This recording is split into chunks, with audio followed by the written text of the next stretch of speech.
I was called a snitch. I was called a traitor. I was called a rat. I uncovered at Enron the biggest accounting fraud in corporate history. We exposed a massive government fraud. It would have cost taxpayers $500 million. I am a whistleblower. I am a whistleblower. I am a whistleblower, and all I wanted to do It was the right thing. Instead of being rewarded, I was bullied and forced out. I was investigated and victimized. what do people think of whistleblowers?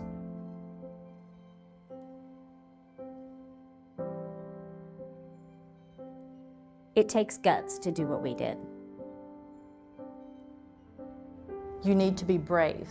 Resilient. I'm reclaiming the word traitor. I am reclaiming the word rat. I'm reclaiming the word snitch. We need to change the way whistleblowers are seen, how they're treated.